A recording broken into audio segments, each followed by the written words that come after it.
ইসলাম শুধু নামাজের নাম না।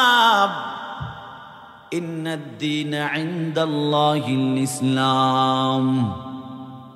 আল্লাহ বলে আমার কাছে একমাত্র মনোনীত ধর্মের নাম কি?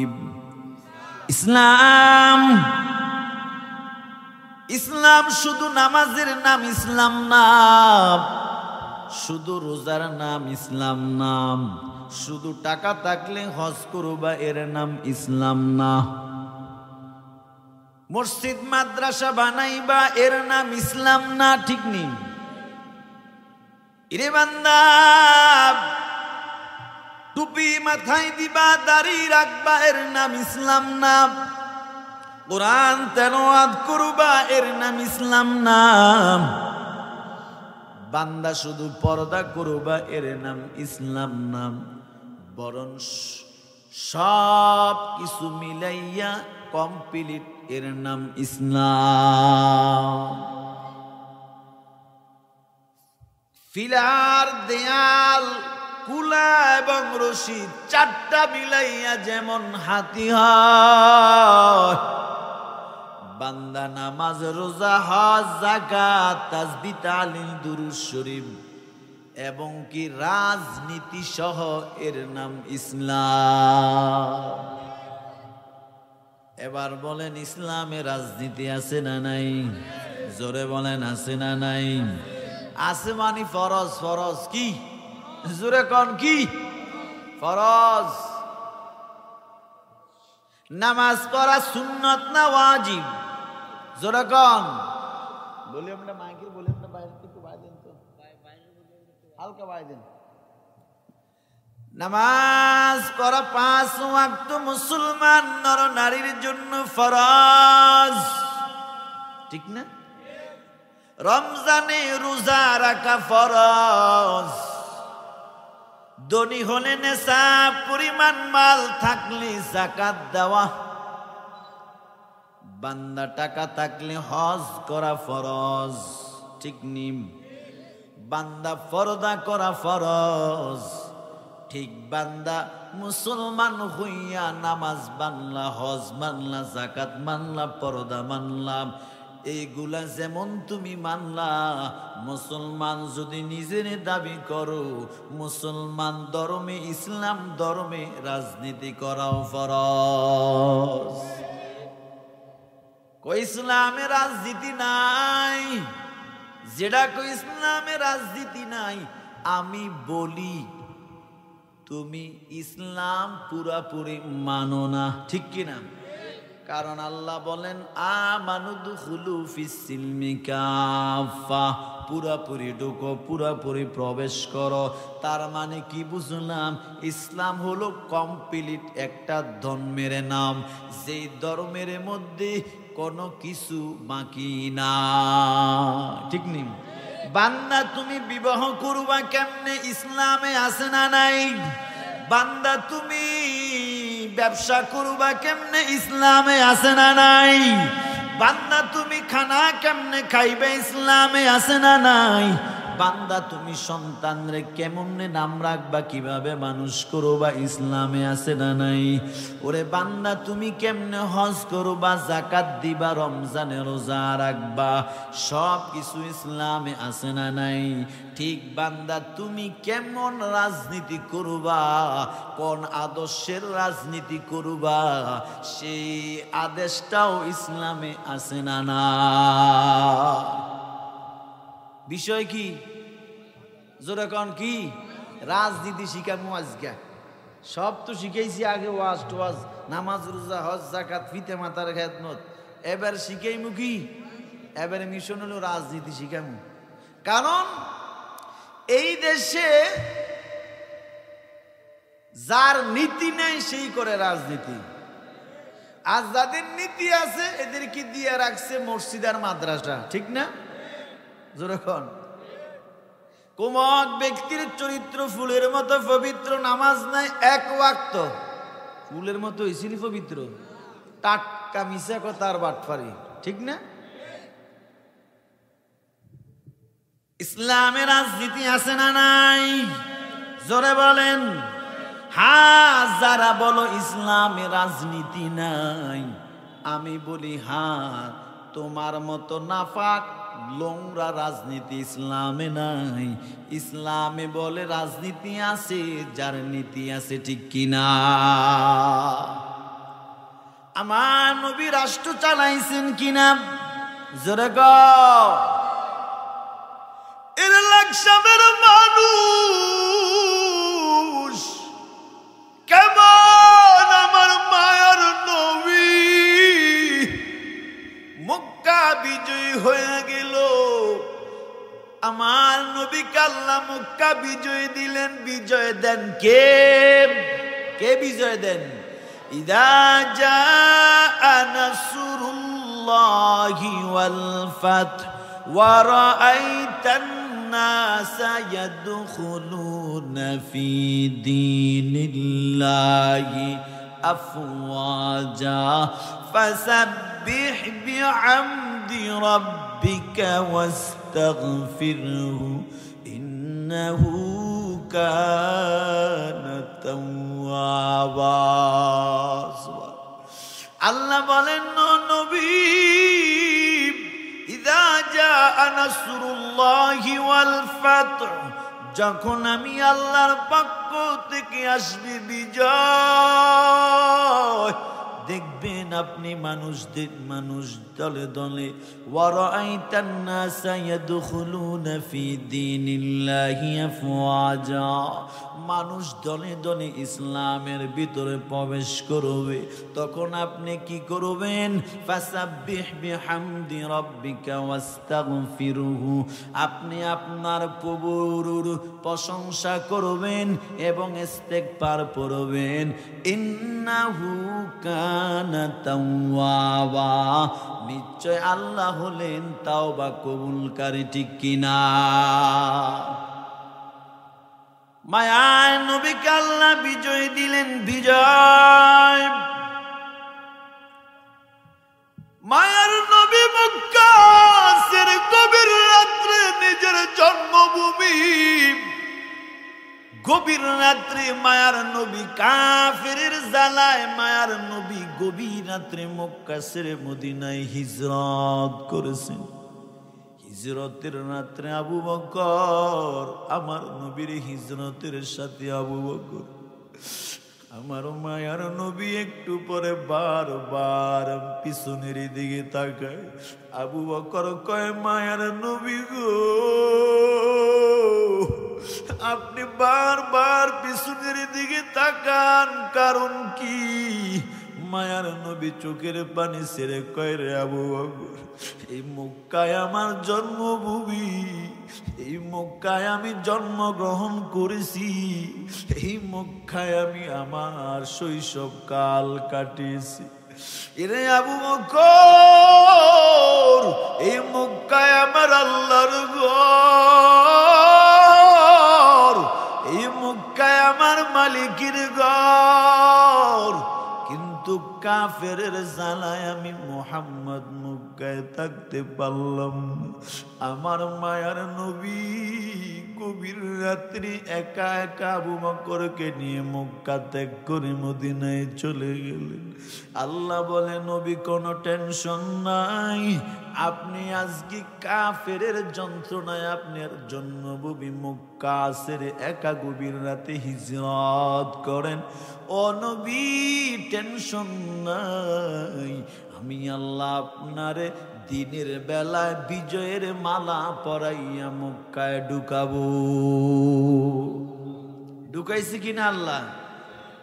আল্লাহ পারেনি? ওই কথা কো, আল্লাহ পারেনি?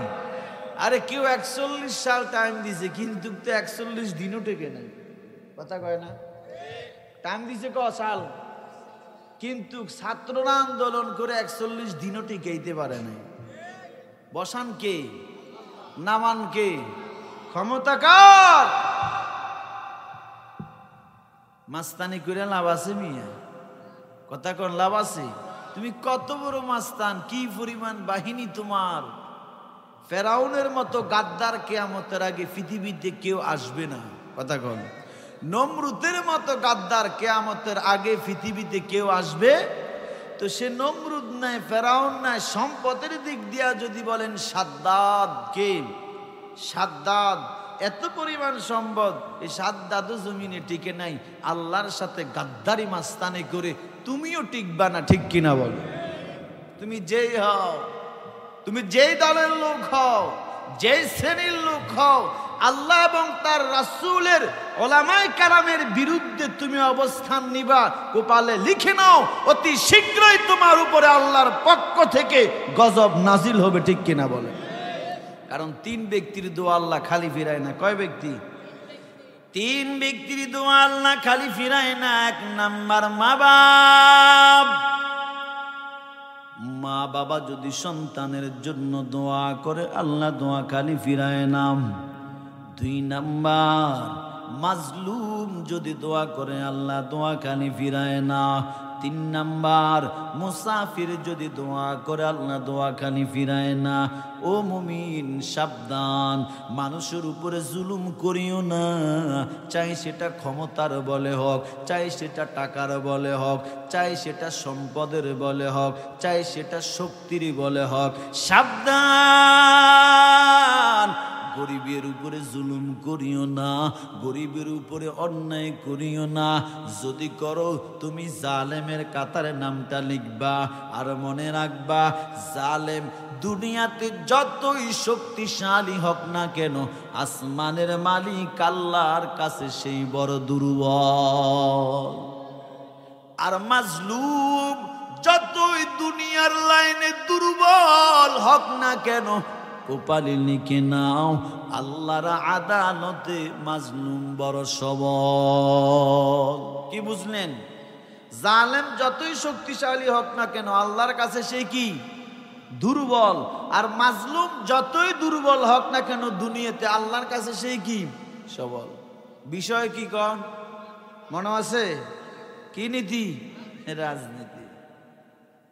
পাল্টাইতে হবে আমাদেরকে, সমাজকে পাল্টাইতে হবে, ঠিক কিনা বলেন? চাঁদাবাজি, দুর্নীতি, সন্ত্রাসী, টেন্ডারবাজি, খুন, গুণ, দর্শন, এগুলা চান আপনারা? চান আপনারা?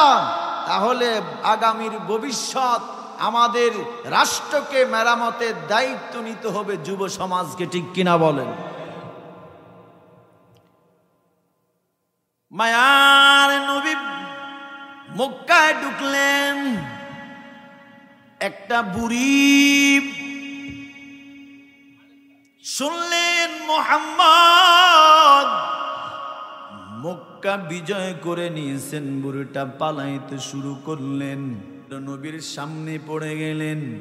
মায়ার নবী ডাক দিয়া কয়, মা আপনি কই যান? কই যাই মানে তুমি কি মক্কায় নতুন আইছো নাকি? কয় কেন মা, তুমি কি শোনো নাই আব্দুল্লাহর ছেলে মোহাম্মদ মক্কা দখল করে নিয়েছে, বাপ দাদার ধর্ম বাদ দিয়ে নতুন ধর্মের দাওয়াত দিতেছে? তুমি কি শোনো নাই আব্দুল্লাহর ছেলে মোহাম্মদ মক্কারে বিজয় করে নিয়েছে? মায়ার নবী ডাক দিয়া বলেন, বুড়িমা আপনি কি আব্দুল্লাহর ছেলে মোহাম্মদরে কোনোদিন দেখছেন নাকি? কয় না না। মায়ার নবী ডাক দিয়া কই, বুড়িমা আপনি কই যান?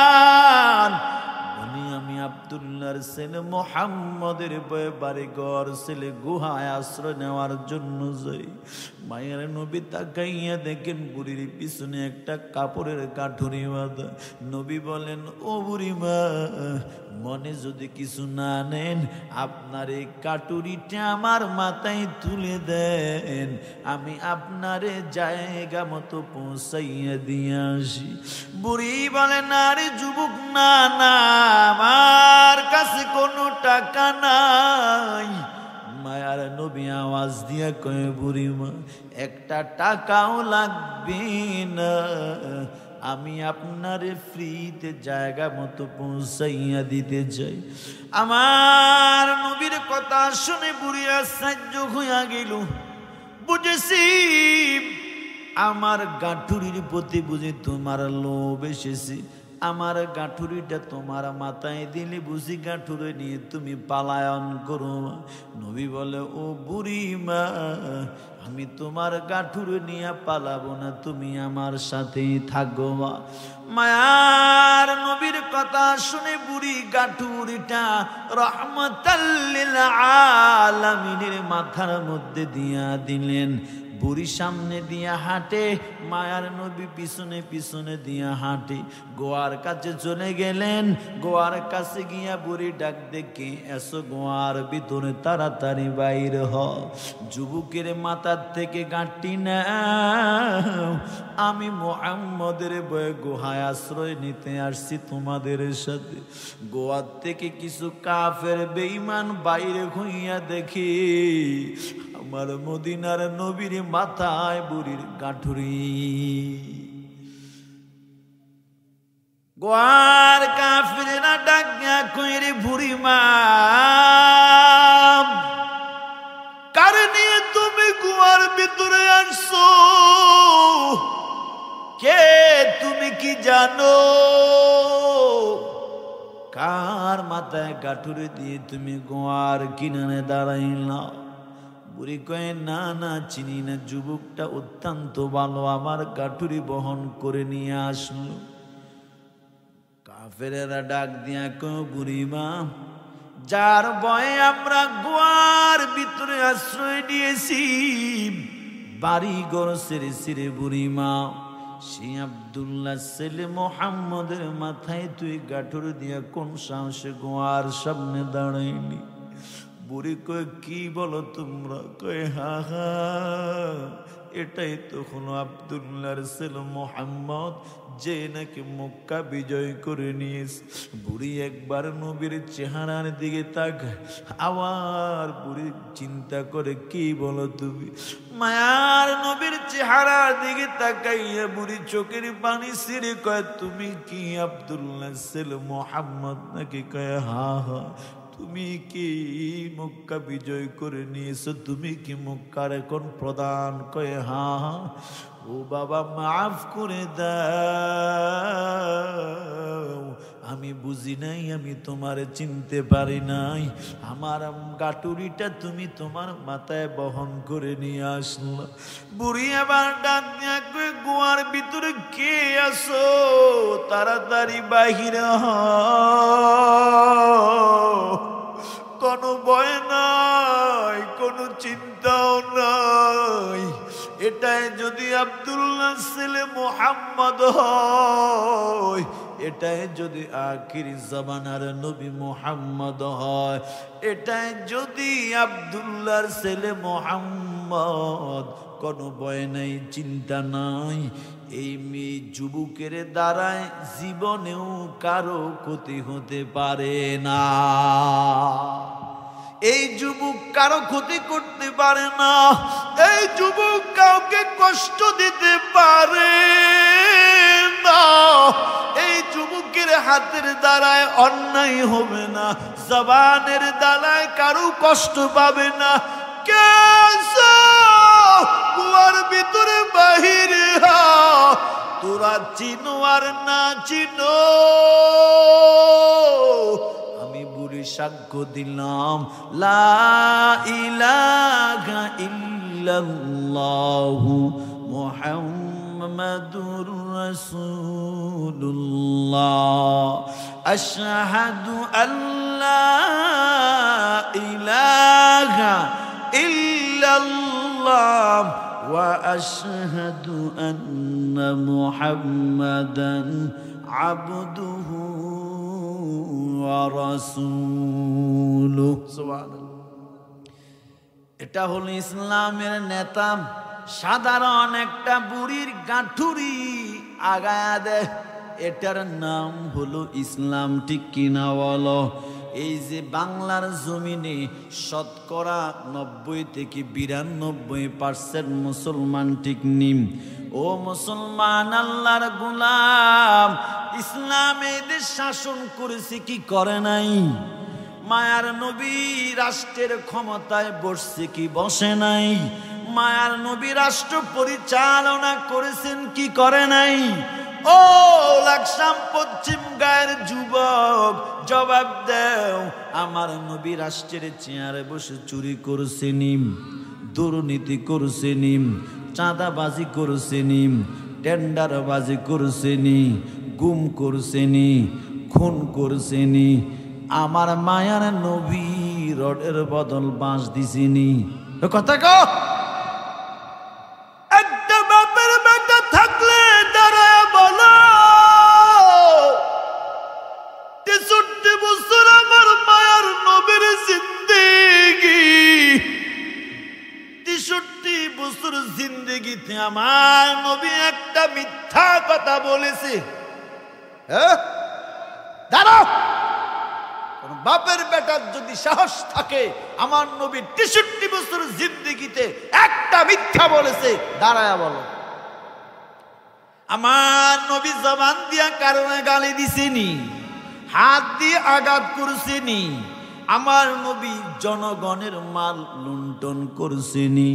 জোরে বলেন না না, বরং আমার মায়ার নবী তো করেই নাই।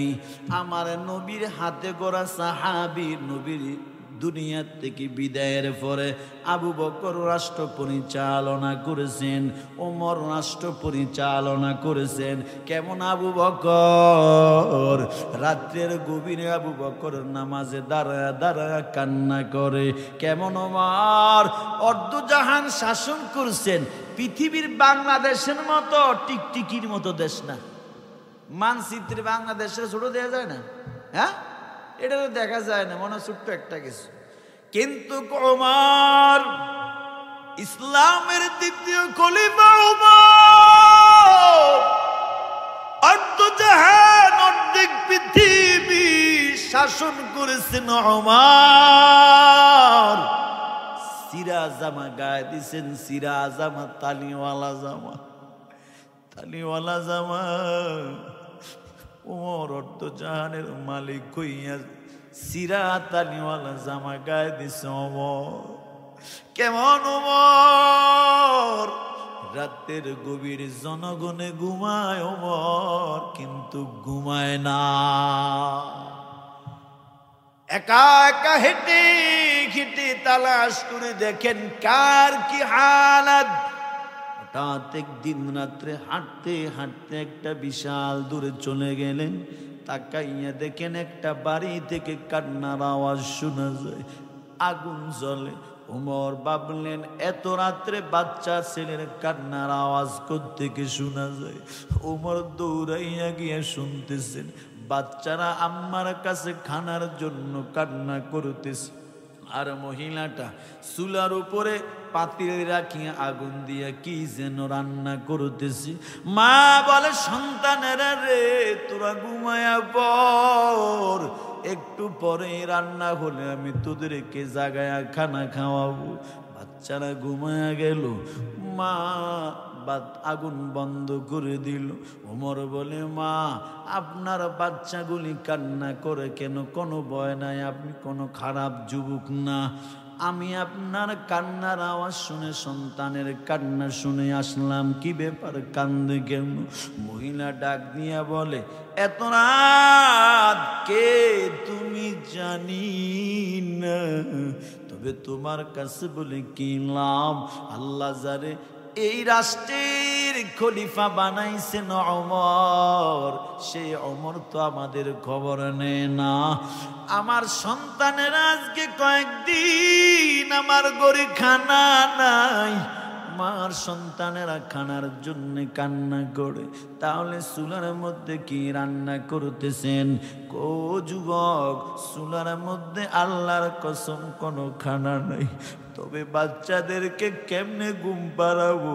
সান্ত্বনা দেওয়ার জন্য আমি মা একটা কৌশল করে পাতিলার মধ্যে শুধু পানি দিয়া উতরাইতেছি, আর সান্ত্বনা দিয়া এদেরকে আমি ঘুম পাড়ানোর চেষ্টা করতেছি।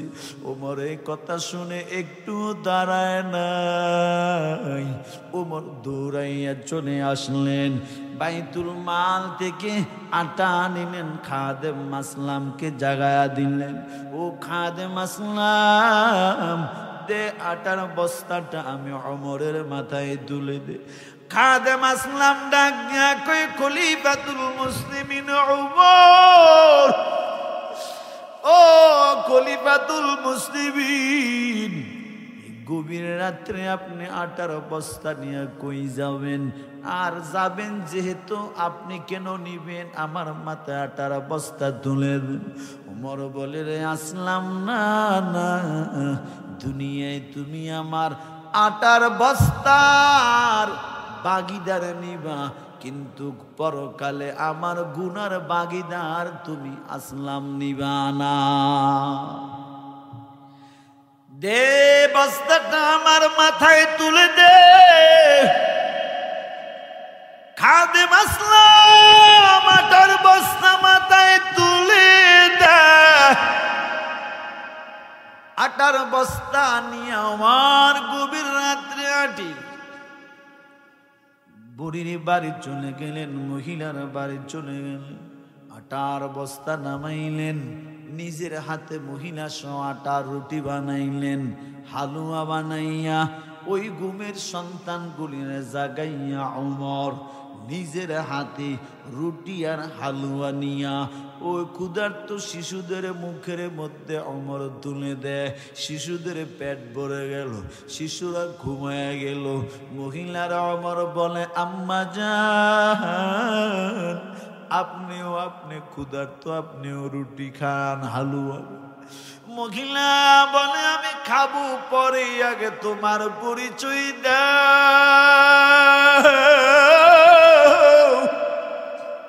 কে তুমি? গভীর রাত্রি আমার বাচ্চার কান্না শুনলা, কান্না শুনে আমাদের পাশে দাঁড়াইলে। তোমার মতো যুবক বড় ভালো, আল্লাহ কেন যেন ওমরের এই আমাদের খলিফা বানাইল। আল্লাহ ওমরের যদি খলিফা না বানাইয়া তোমার মতো যুবকের যদি খলিফা বানাইতো, একটা মানুষ উপাস থাকতো না। ওমর পরিচয় দেয় না। পরের দিন ওমর কিছু লোক পাঠাইলেন, যাও মহিলাকে খবর দিয়ে নিয়ে আসো। মহিলার গিয়া রাষ্ট্রীয়ভাবে খবর দিল, ওমর আপনার তলব করেছে গণভবনে। মহিলা চিন্তায় পড়ে গেল। গতকালকে রাত্রে যে এক যুবকের কাছে ওমরের বিরুদ্ধে বলেছিলাম, না জানি গোয়েন্দা সূত্রে ওমর জেনে ফেলল, না জানি আমাদের কি বিচার করবে। মহিলাটা ভয়ে ভয়ে আসতেছে। গণভবনে ঢুকে মাথা ঢুকাইয়া তাকাইয়া দেখি বিচার খলিফার চেয়ারে ওই যুবক বসা। গতকালকে রাত্রে যে যুবক আটার বস্তা মাথায় নিয়ে তার বাড়িতে পৌঁছাইয়া দিছে, যে যুবক নিজের রুটি বানাইতে সহযোগিতা করেছে, যে যুবক বাচ্চাদেরকে নিজের হাতে রুটি মুখের মধ্যে তুলে দিয়েছে। মহিলা চোখের পানি ছেড়ে কান্না করে কয়, খলিফাতুল মুসলিমিন ওমর, আমি চিনি না, আমার ভুল হয়েছে, দয়া করে আপনি আমারে মাফ করে দেন। ওমর দাঁড়াইয়া কয়, মা না না, অপরাধ তো আপনি করেন নাই, অপরাধ করেছি আমি ওমর। কেন আপনাদের খবর আমি নিলাম না? ও মা, দয়া করে আমি ওমরকে মাফ করে দেন। কিয়ামতের ময়দানে আমি ওমরকে আল্লাহর আদালতে দাঁড় করাবেন না। রাষ্ট্র শাসন করেছেন ওমর, একটা মানুষও না খায়া ছিল না। সুবহানাল্লাহ। রাত্রের গভীরে ঘুমায় না, একা একা হাঁটতেন। আর এখন আমরা যারা রাজনীতি করি, লগে ডাইনে বামে পিছনে কয়েকটা গাজুডি আর মদুদি না থাকলে ভয় লাগে। কথা কও।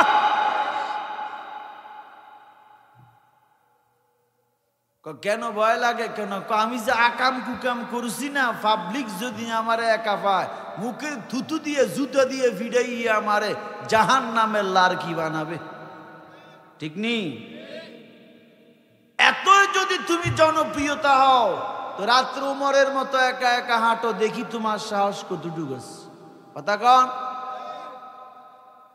কো আমরা হুজুরে তো সারা বাংলাদেশে বয়ান করি, আমরা কি তোমাদের চাইতে সম্মানে কম আছি? আরে তোমার চেয়ারের মেয়াদ আছে, ঠিক না? 5 বছর 10 বছর। আবার বসায় যারা জুতার ভিড়ে দিয়ে নামায়ও তারা, ঠিক নেই? জনগণে বসায়, আবার উল্টা পাল্টা করলে জনগণ জুতার বাড়ি দিয়ে নামায়, ঠিক কও না গা? টিকির মধ্যে বেজান আসিনি।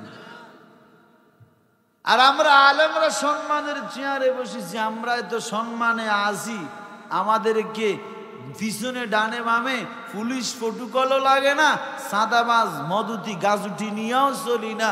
তাওয়াক্কুল কার উপরে? কার উপরে? ওয়ালা রাব্বিহিম ইয়াতাওয়াক্কালুন।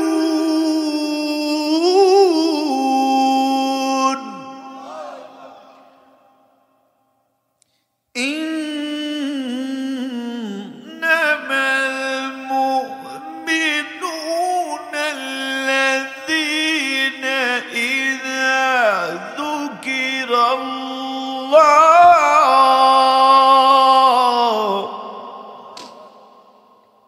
وجلت قلوبهم وإذا تليت عليهم آياته زادتهم إيمانا।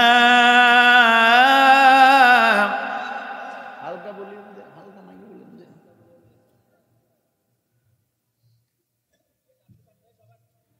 إيمانا وعلى ربهم يتوكلون।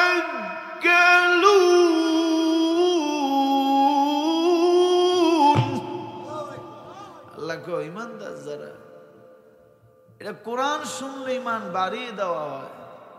এবং এরা ভরসা করে কার উপরে? যেরকম কার উপরে? কষ্ট হয় আপনাদের? জায়গা ছোট হয়ে গেছে, ঠিক না? অনেক ছোট হয়ে গেছে, কষ্ট করে বসছেন। আমি আর আপনাদেরকে বেশি কষ্ট দিব না, 11:30টার মধ্যেই শেষ। কয় মিনিট আছে আর হাতে? 15 মিনিট আছে। আর এই মাহফিলে আমি প্রতি বছর আসি, ঠিক না? লাকসামে অনেকে মাহফিল চায়, আমি দেই না। দেই না মানে খালি নেই, কি নেই? কারণ উনি যখন যায় মাহফিলের 1 মাস 1.5 মাস আগে যায়। আমার মাহফিল লেখা হয়ে গেছে রমজানের সময়, 1 মাস মাহফিল লেগি। উনি মনে করে খুরশেদ আলম সিদ্দিকী আর কিতে লাকসামে আছে, জাইমার হাইম। এত সহজ মিয়া? এত সহজ? তো লাকসামে আমি অনেকে প্রোগ্রাম চাই, আমি দিতে পারি না। এই হাবিব সহ যারা এই বাগবাড়ি, পশ্চিমগাঁও বাগবাড়ির যুবকরাজ, এদেরকে আমি অত্যন্ত মহব্বত করি, ভালোবাসি। আলহামদুলিল্লাহ বল। যার কারণে আমি বাগবাড়ি প্রোগ্রাম মিস করি না। যুবকরা গেলে কই দিব, কারণ আমি জানি যুবকরা চাইলে তো যাত্রা ফালার আয়োজন করতে পারতো। কথা কন, খেলার আয়োজন করতে পারতো, ঠিক নেই? যাত্রা ফালার আয়োজন করলে কত নেতা 10,000 20,000 দিবে, শুধু আর সভাপতি বানাবি। কি বানাবি? কথা কন। আর একই ব্যক্তি যখন কোরআনের মাহফিল করবে যায়, আমারে বানাইস না, প্রধান হইতে অন্য করে বানাই দে। কারণ উনি জানে এখানে টাকা দিতে হবে, উনি গেলে এখানে নাচানাচি দেখতে পারবে না, ঠিক না? কপাল ফোরাদ দল। আল্লাহ আমাদেরকে কবুল করেন, আল্লাহ বাগবাড়ির যুবকদেরকে কবুল করেন, নামাজি বানায় দেন, মা বাবার খাদেম বানায় দেন। আল্লাহ পাক তাদের উত্তম রিজিকের ব্যবস্থা করে দেন। যারা মাহফিলে সহযোগিতা করেছেন, আওয়াজটা করে কেন? এই যে ভাই এটা আওয়াজ করে, ওটা হারাইলেন। বাইতে কইলে কোথায় না জানি নাঙ্গলগড়ে। যাই হোক, ফজলুল মাদ্রাসা, এই ফজলুল মাদ্রাসা একটা মাহফিল দিয়ে আমি আমার দোস্ত ইউনুস, মুফতি ইউনুস সাহেব, ওখানে একটা প্রোগ্রাম উনি আজ যে লাগাতার যত বছর মাদ্রাসা আমার রাখে, তো দুইটা মাহফিল লাকসামে আমি দিই। আর ইকরা মাদ্রাসার চাইলে উনি আমার খুবই কাছের মানুষ দিই। বাকি যারা চাই যে লাকসামেই 29শে ডিসেম্বর মাহফিল আছে না, দেখবেন পাইলটে, আমি নাই, আমি আরেক জায়গায় আছি। যাই হোক, তো আজকের এই মাহফিলে কষ্ট করে আপনারা যারা আসছেন, একটা মাত্র দোয়া করবেন, আল্লাহ যাতে আমাদেরকে মাফ করে দেন এবং দ্বীনের বুঝ যাতে আমাদেরকে দান করেন, নামাজি যাতে বানায়া দেন। আর নিয়ত করবেন কখনো খারাপ লোকের কথা শুনবেন না, খারাপ লোকের পিছনে চলবেন না, খারাপ লোকের কথায় অন্যায় কোনো কাজ করবেন না। আমরা হুজুররা কি কইনি মদ খা, কইছি? আমরা হুজুররা কি আপনাদেরকে বলি জুয়া খেলেন, কইছি? আমরা হুজুররা 1.5-2 ঘন্টা বয়ানে বলি যে তুই গান বাজনা শুন, বলি? আমরা যুবকরা বলি যে নামাজ পড়িস না, মা বাবার খেদমত করিও না, হারাম খায়ও, সুদ খায়ও, ঘুষ খায়ও, এগুলা বলছি আমরা? স্ত্রীর ডিভোর্স দিয়ে বলছি আমরা? না, বরঞ্চ আমরা তোমাদেরকে রাতকে রাত কোরআন হাদিস শুনায়া আপনাদেরকে বুঝাই যে ভাই নামাজ পড়েন, গুনাহ ছাড়েন, মা বাবার খেদমত করেন, নবীর সুন্নতি দাঁড়ি রাখেন, মিথ্যা ছাড়েন, সত্য বলেন, হারাম ছেড়ে দেন, হালাল ধরেন। এর চাইতে আর কি খারাপ কিছু বলি? কথা কন। এরে আল্লাহর গোলাম, 10 মিনিট সময় দিবেন। আগামীকালকে মাহফিল চাঁদ, রমজানের একদিন পর্যন্ত আমার মাহফিল চলবে ইনশাআল্লাহ। বলেন ইনশাআল্লাহ। বলেন দোয়া করবেন আল্লাহ যাতে শরীরটা ভালো রাখে, বিপদ থেকে, মুসিবত থেকে, রোডে অ্যাক্সিডেন্ট হয় অনেক, আল্লাহ যাতে কুদরতিভাবে হেফাজত করে বলি আমি। আমার অর্ধ জাহান শাসন করেছেন, একটা তো কইলাম, আর একটা বলি। এটা হলো রাতের বিষয়। আর আমাদের নেতারা রাত্রে কেসিনুতে যায়, কথা কও, মদ খায়, মদ খায়, কি খায়? ক্লাবে যায়, কথা কর না কা, ডানা কাটা ফরির নাচ দেখে। হ্যাঁ, কপাল খারাপ হয়ে গেছে। তুই নিজেই নাপাক, তোর পিছনে যারা ঘুরবে তারাও নাপাক হবে, ঠিক কিনা বল? তুই নিজেই চাঁদাবাজ, সন্ত্রাসী, গুম খুন করো, তোর পিছনে যারা থাকবে তারা গুম খুনের সাথে জড়িত হবে, ঠিক কিনা বলে? সৎসঙ্গে সর্ববাস, অসৎ সঙ্গে সর্বনাশ। ইমানদার সংখ্যা কম হলো আল্লাহর কাছে তাদের দাম বেশি না কম? আর বেঈমান সংখ্যায় বেশি হলো আল্লাহর কাছে তারা দুর্বল সংখ্যায় কম, ঠিক না? উদাহরণ দে, বদরের যুদ্ধ কবে হয়েছে জানেন? 17ই রমজান। কয় রমজান? কাফের 1000-এর অধিক, মুসলমান কতজন? 313 জন। কাফেরেরা কয় গুণ বেশি? 3 গুণ বেশি না? আরো মুসলমানরা রমজানে তো রোজা রয়েছে, কি রয়েছে? কাফেরেরা 1 সপ্তাহ ধরে খাইতে আছে। যুদ্ধে যাবো ফাড়া এলে মুসলমানদের ফিরাইয়া। 17ই রমজান বদর যুদ্ধ, মুসলমানরা ক্ষুধার্ত, কাফেরেরা 1 সপ্তাহ ধরে কোরমা, ফলাও, ডিম, গোস্ত, মাছ খাই, শক্তি করতেছে, দুধ গা। কিন্তু বিজয় দিচ্ছেন কাকে? আল্লাহ বলেন কাকে দিচ্ছেন? কেন কেন দিচ্ছেন বিজয়? মুসলমান তো সংখ্যায় অনেক কম, কাফেররা তো সংখ্যায় অনেক বেশি। বিজয় কেন মুসলমানের হলো? মুসলমান তো ক্ষুধার্ত, এরপরও কেন বিজয় হলো? আল্লাহ বলেন আমার কাছে সংখ্যার কোনো দাম নাই, আমার কাছে হলো ঈমান আর তাকওয়ার দাম। কারণ বিজয় দেন কে? ওই যে সূরা নাসর, ইদা জা নাসরুল্লাহি, বিজয় আসে কার পক্ষ থেকে? আল্লাহর পক্ষ থেকে আসে। অতএব যুবক ভাইরা একটা ওয়াদা নিতে হবে, আমাদেরকে সৎ মানুষ, ভালো মানুষের সাথে থাকতে হবে, ঠিক কিনা বলেন? খারাপ সঙ্গ ত্যাগ করতে হবে, ঠিক কিনা বলেন? সে যেই হোক, আমার ভাইও যদি খারাপ, আমি তার সাথে চলবো না, ঠিক কিনা? আমার বড় ভাই, আমার রাজনীতিবিদ নেতাও যদি অন্যায় করে, খারাপ কাজ করে, আমি তার সাথে থাকবো না, ঠিক কিনা বলেন?